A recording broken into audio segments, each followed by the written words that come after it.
నమస్తే అండి, welcome to our channel. నమస్తే సార్. అంటే ఇప్పుడు రామ్ చరణ్ది పెద్ద సినిమా లుక్ పోస్టర్ని విడుదల చేశారు. అయితే ఇప్పుడు ఆ విడుదల చేసింది ఎలా ఉందంటే ఒక విధంగా అల్లు అర్జున్ మూవీ పుష్ప సినిమా ఉంది కదా, సో దాన్ని పోలుస్తూ సేమ్ అలానే దింపేశారు అన్నట్టుగా అంటున్నారు. అండ్ ఇంకొకటి రామ్ చరణ్ నోట్లో ఒక చుట్ట ఏదో ఉంది, సో అదొక్కటే తేడా, మిగిలిన రెండు కామన్ అంటున్నారు. అండ్ ఈ గంజాయి ఏదైతే నోట్లో పెట్టాడో అది కూడా నోటీసులు రావచ్చు అన్నట్లుగా కూడా వార్తలు వస్తున్నాయి. అసలు అంటే ఈ వాస్తవం, ఈ రెండు విషయాల్లో వాస్తవం ఎంత ఉంది? ఒకటి పుష్పలా ఉందా, ఇంకొకటి నోటీసులు వస్తాయా? ఫస్ట్ ఆఫ్ ఆల్ లుక్, నిన్న పెద్ది అనే సినిమాకి సంబంధించినటువంటి ఒక లుక్ రిలీజ్ అయింది. చాలామంది ఆ రగ్గడు లుక్ చూసేసి same as it is Pushpa లానే ఉంది. తప్పులేదు, బుచ్చిబాబు సుకుమార్ శిష్యుడే కాబట్టి గురువుని అనుసరించడంలో తప్పులేదు.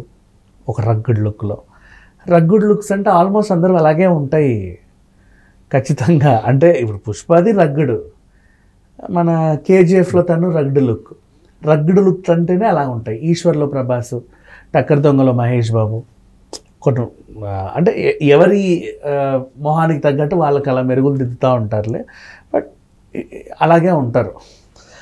ఇక అసలు విషయంలోకి వెళ్తే దీన్ని ఏమంటారు, పోస్టర్ అంతా బాగానే ఉంది. కాకపోతే ఒక చిన్న ఇది, రీసెంట్లీ సాయిధరమ్ తేజ ఒక సినిమాకి పోలీసులు నోటీసులు ఇచ్చారని ఒక వార్త. ఎందుకు అంటే ఆ సినిమాకి గాంజా శంకర్ అని టైటిల్ పెట్టారు. సినిమా టైటిల్లో ఇలా గాంజాయి అని ఉంటే రేపు యూత్ ఎలా ఉంటారో చూడండి అని చెప్పేసి చాలా చేస్తే ఆ సినిమా ఆపేశారనుకుంటా. సంపత్ నంది కూడా క్లారిటీ ఇచ్చాడు, ఆ సినిమాకి ఆ టైటిల్ పెడితేనే బాగుంటుంది, లేకపోతే వేస్ట్ అన్నట్టుగా. ఇప్పుడు ఏం జరిగింది, రామ్ చరణ్ పోస్టర్ రిలీజ్ అయిన తర్వాత ఒక పోస్టర్ రిలీజ్ అయితే అన్నీ చూస్తారు కదా మరి, పాన్ ఇండియా స్టార్ అంటే. పైగా గేమ్ చేంజర్ లాంటి ఒక పెద్ద ఫ్లాప్ తర్వాత అతనికి నిలదొక్కునే లాంటి సినిమా. అలాంటి టైంలో నోట్లో గంజాయి రోల్ చేసిన సిగరెట్ ఉంది. దీనికి చాలామంది నెటిజన్స్ ఇది పోస్టర్ షేర్ చేస్తా, అసలు ఏంటిది, నిన్నగాక మొన్నే కదా బెట్టింగ్ యాప్స్ గురించి ప్రాణాలు పోతున్నాయని చెప్పేసి చాలా పెద్ద ఎత్తున తీసుకొచ్చి దాన్ని సక్సెస్ చేశారు. గతంలో డ్రగ్స్ గురించి కూడా పెద్ద ఉద్యమాలే జరిగాయి. ఇప్పుడు బెట్టింగ్ యాప్స్ని కూడా నిర్మూలించే దశలో ఉన్నారు. ఈ టైంలో నువ్వు గంజాయిని ప్రమోట్ చేస్తే రేపటి రోజు ఇప్పుడు నీ నుంచి స్టార్ట్ అయ్యి ఎక్కడికి వెళ్ళొద్ది.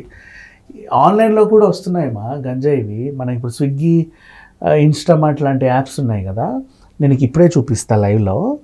గంజాయి దొరికేస్తుందా ఆ రోలు? ఓకే,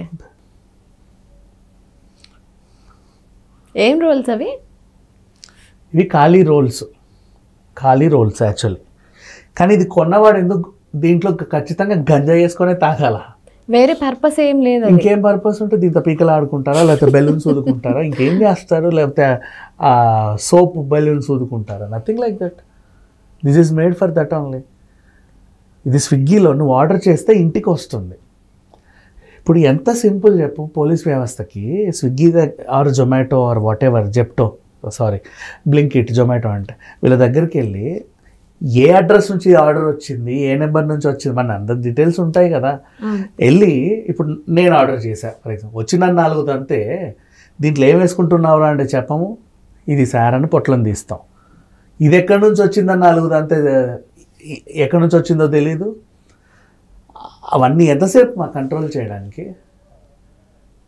అండ్ హీరోలే వీటిని ప్రమోట్ చేస్తుంటే ఇంకేముంది అంటే ఫస్ట్ లుక్. పైగా ఒక గ్లోబల్ స్టార్ ఇమేజ్ వచ్చినటువంటి రామ్ చరణ్ గారు, పైగా ఈ చిరంజీవి గారు లాంటి మెగాస్టార్ లాంటి అబ్బాయి ఇలాంటివి ప్రమోట్ చేస్తుంటే ఎంత దరిద్రంగా ఉంది. పైగా ఇప్పుడు కానీ అది ఒక సినిమా కదా, సినిమాని సినిమాలో చూడొచ్చు కదా, ఎందుకని పర్సనలైజ్ చేస్తున్నారు? సినిమాలోనేమా, మన సినిమాలో చూపించేవే సమాజం మీద ప్రభావం పడుతుంది. పుష్ప సినిమా కూడా ఒక రకంగా అలాంటిదే కదా. అదే చెప్తున్నా చూడు, ఇప్పుడు బెట్టింగ్ యాప్ ప్రమోటర్లు అందరిని ఎందుకు అరెస్ట్ చేశారు? మీరు ప్రమోట్ చేయడం వల్లే వాడు ఆడుతున్నాడు అని. ఇప్పుడు హీరోలే యథేచ్ఛగా తాగి ఇట్టిట్ట అన్నప్పుడు దాన్ని చూసి వీళ్ళు తాగడం లాస్యం లేదుగా. రేపటి రోజు కొత్తగా ట్రై చేస్తారు సిగరెట్ తాగేవాడు ఎవడైనా ఉంటే ఖచ్చితంగా. సో ఇలాంటివి అవుతూ ఉంటాయి. అందుకని చెప్పేసి హీరోలు ముందు కనీస బాధ్యత తీసుకొని, ఇప్పుడు బెట్టింగ్ యాప్సే ఒక ఎగ్జాంపుల్. ఎందుకు ప్రమోటర్స్ అంటున్నారు? మీరు ప్రమోట్ చేయడం బట్టే వాడు ఇన్ఫ్లుయెన్స్ అవుతున్నారు అంటున్నారు. ఇప్పుడు ఈ పోస్టర్ని ఏమనాలి చెప్పు?